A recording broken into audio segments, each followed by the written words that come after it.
가능 인구가 되겠습니다. 그랬을 때, 자, 잘 봐. 자, 1번. 자, 자료 1과 관련된 설명을 옳은 것은 되어 있습니다. 8번. 경제활동 참가율. 경제활동 참가율은 예분의 예입니다. 그러면 B분의 C다. 틀렸죠? 그 다음에 실업률이 증가하면 취업률도 증가한다. 실업률 어떻게 합니까? 예분의 예. 취업률은 예분의 예입니다. 그죠? 그럼 만약에 경제활동 인구가 예를 들어 10명이다. 얘가 10명이다. 10명에서 4명, 6명이었어. 그죠? 그럼 얘가 늘면 얘가 줄고 얘가 늘면 얘가 줄잖아. 그치? 그래서 실업률과 그 다음에 취업률을 더하면 100%가 나와야겠죠? 오케이. 그래서 같이 증가한다. 안 됩니다.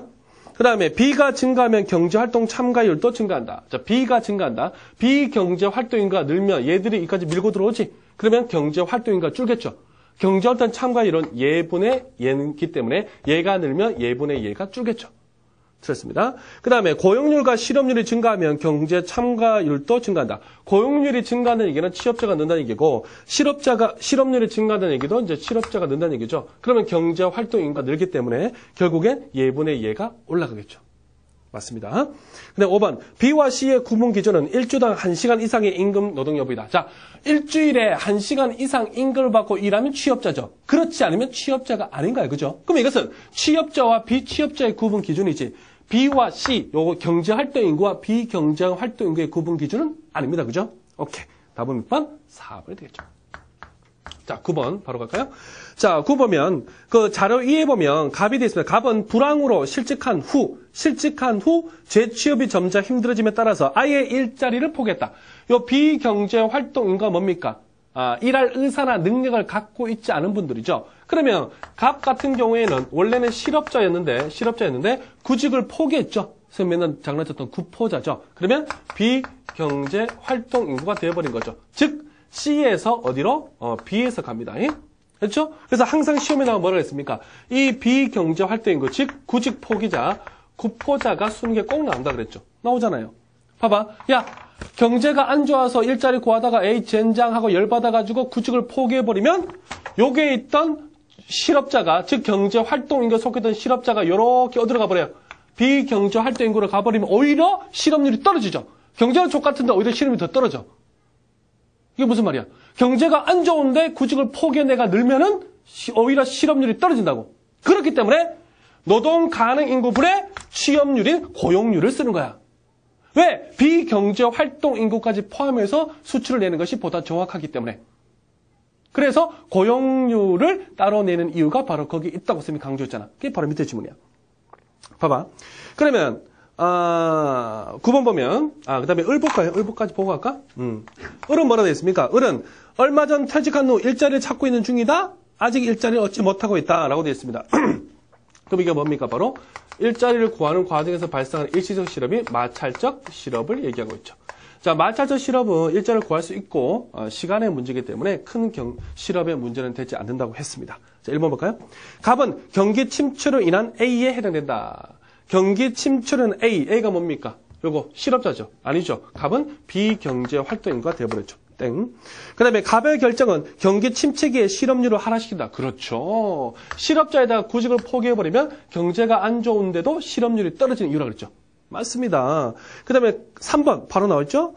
갑의 사례는 취업률이 고용률보다 고용시장의 실질적인 상황을 더 정확히 반영해줄 뿐이다. 선생님 뭐라 그랬어? 실업자가 구직을 포기해서 비경제 활동 인구로 가면 오히려 실업률은 떨어지고 취업률은 오른단 말이야. 어허, 구직을 포기해버렸는데 요 새끼들도 실질적으로 실업자 같은 새끼 아니야. 그런데 취업률이 높아져 버려. 그렇지만 고용률, 예분의 예를 하면 이거는 떨어진 거죠. 그치? 그렇기 때문에 고용률이 보다 더 실질적인 고용상을 반영한다. 그런 말이야. 왜? 비경제 활동 인구의 존재 때문에. 됐죠? 오케이. 그렇기 때문에 반대로 해야 맞습니다. 틀렸고요. 그 다음에 을은 취업정보 부족으로 B에 해당한다. B는 뭡니까? 비경제활동 인구인데 을은 마찰적 실업자, 즉 실업자이기 때문에 A에 해당되죠. 틀렸습니다. 호황기에는 을과 같은 경우 외에는 실업이 존재하지 않는다. A가 존재한다. 아니죠. 호황기라 하더라도 마찰적 실업뿐만 아니라 구조적 실업이라든가 계절적 실업은 당연히 존재할 수 있는 거죠. 그죠? 오케이. 경비적 실업은 줄겠지만. 그래서 답은 2번이 되겠습니다. 자, 여러분들. 이거는 매년 여러분들 고2 학생들도 잘 들으세요. 이것도 매번 중요합니다. 왜냐하면 실업이 시험에 나오면 이 범위를 정확히 머릿속에 마인드맵이 되어 있어야 되겠고요. 그 다음에 여기서 왔다 갔다 하는 것이 눈에 잘 안 들어오면 수적 총계를 집어넣어서 100명, 예를 들면 50명, 25명 이렇게 잡고 문제를 보시면 됩니다. 그럼 다 풀리고요. 그 다음에 선생님이 파이널 할 때 강조했던 것처럼 예분의 예는 취업률, 예분의 예는 고용률. 이게 왜 두 개를 다 내야 되는가 하면 비경제 활동 인구의 존재 때문이다. 즉 실업자가 구포자로 가버리면 비경제 활동 인구로 가버리고 오히려 실업률이 떨어지는 그런 모순점을 위해서 해결하기 위해서 노동 가능 인구분의 취업자의 비율인 고용률을 작성한다. 까지 선생님 강조한 대로 아시면 됩니다. 그렇죠? 자, 들어갑시다. 자, 이제 10번인데요.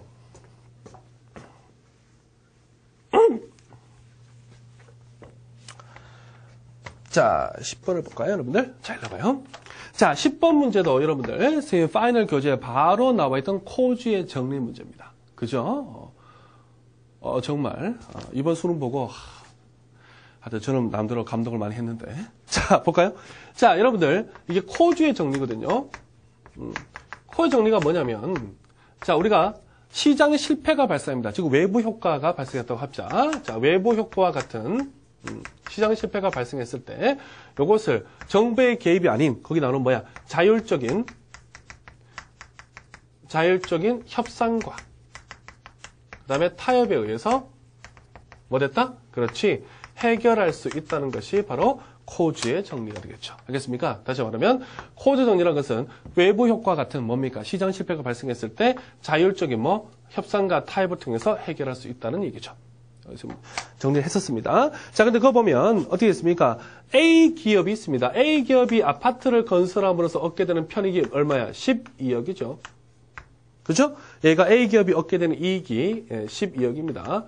그 다음에 요 아파트 건설 때문에 조만건의 침해로 C 아파트 주민들이 얻게 되는 비용, 다시 말하면 피해가 C 지역의 피해를 돈으로 환산하면 얼마입니까? 8억이죠. 그럼 어떻게 하면 되겠습니까? 자, 외부 경제야, 불경제야? 건물 딱 세우는데 씨발 안 보여, 해가. 외부 경제야, 불경제야?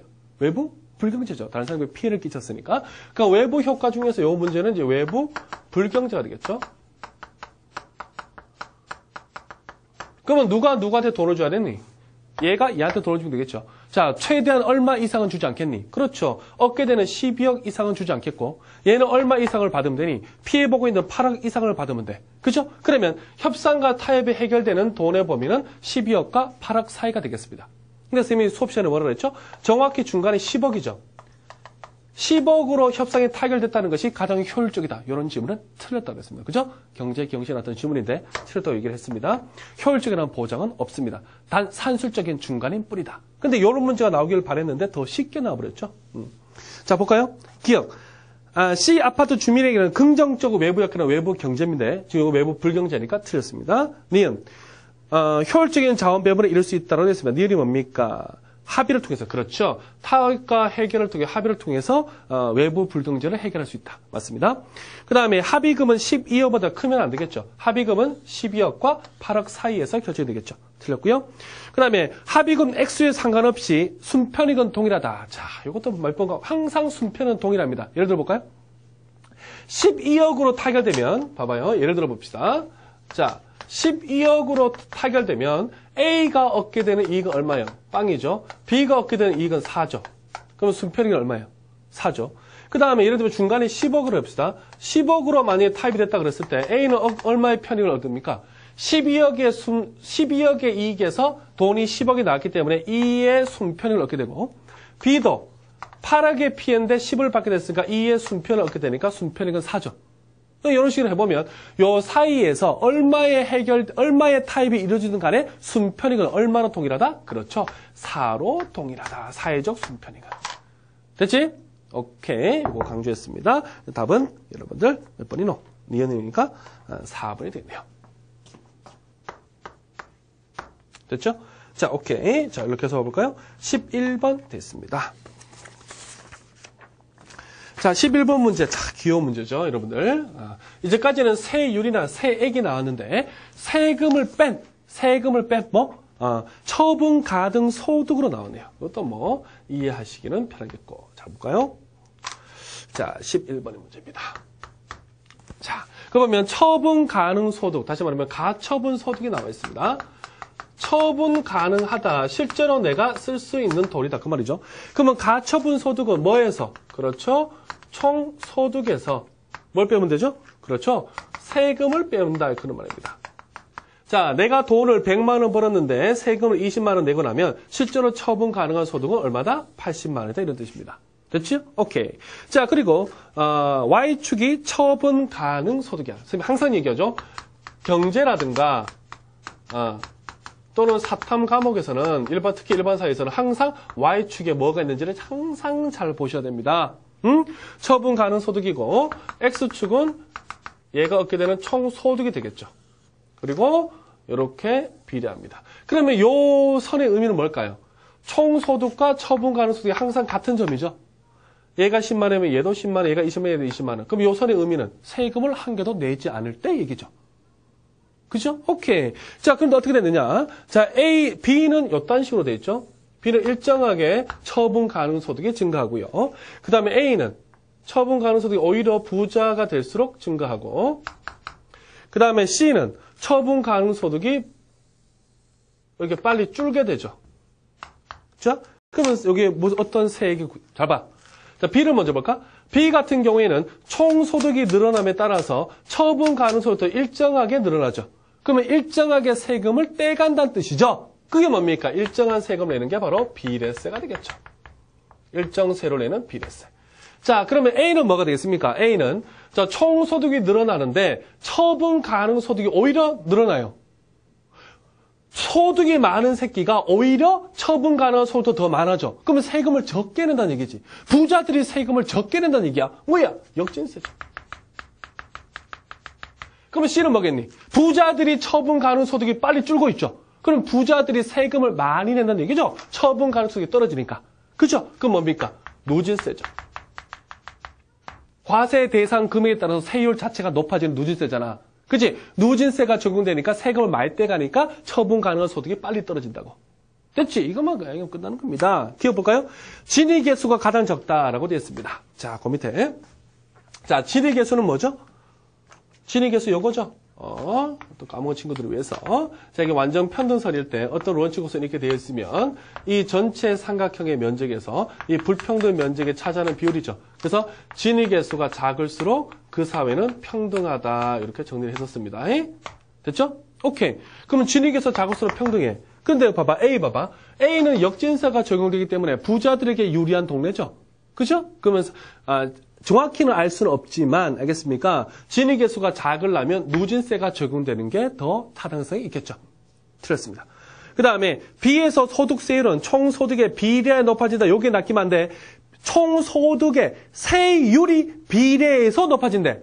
세율이 비례해서 높아진대. 100만 원 버는 새끼는 10%의 세율이고 20만 원 버는 새끼는 20%의 세율이고 300만 원 버는 새끼는 30%의 세율이야. 세율이 비례해서 높아지면 누진세죠. 비례세가 아니죠. 그죠? 세액이 비례해서 높아지면 비례세지만 세율 자체가 비례해서 높아지면 누진세죠. 그죠? 오케이. 그래서 B가 아니라 이건 C로 가야 됩니다. 누진세로. 그 다음에 D은 총소득이 W인 새끼입니다. 여기죠? 총소득이 W인 분은 소득세 부담은 C에서 가장 적다. 봐봐. 가처분 소득이 높을수록 세금을 적게 낸다는 뜻이니까 C가 가처분 소득이 가장 높지요. 그죠? 그렇기 때문에 소득세 부담은 C가 가장 적다. 맞죠? 그 다음에 리을 C는 A보다 누진세의 성격은 C죠. 맞죠? 오케이. 답은 몇 번? 5번이 되겠습니다. 자, 우리가 항상 세율과 세액에서만 낚이지 않았었는데 이렇게 가처분 소득이 남아도 어차피 세금을 뺀 게 가처분 소득이니까 그것만 생각하시면 돼. 가처분 소득이 빨리빨리 부자일수록 총소득이 높아질수록 가처분 소득이 폭발적으로 줄고 있다. 그러면 누진세가 적용되는 거죠. 그것만 잘 이해하시면 됩니다. 그 다음에 세율이 이렇게 누진적으로 적용된다. 알겠습니까? 세율이 니은선지 총소득에 비례하여 높아진다. 세율이. 그럼 그거 누진세 얘기야. 오케이. 다음에 12번 들어갈까요? 여러분들 12번의 오답률이 거의 60%에 육박하고 있습니다. 여러분들 새로운 유형이었다는 얘기죠. 근데 이것도 강의를 충실히 듣고 이해만 했었으면 충분히 맞췄을 겁니다. 한 10명 중에 5명이 틀린 문제입니다. 자, 들어가자. 1화는 XJ 단위당 보조금의 A1을 지급하고 누구에게? 구매자에게. 그 다음에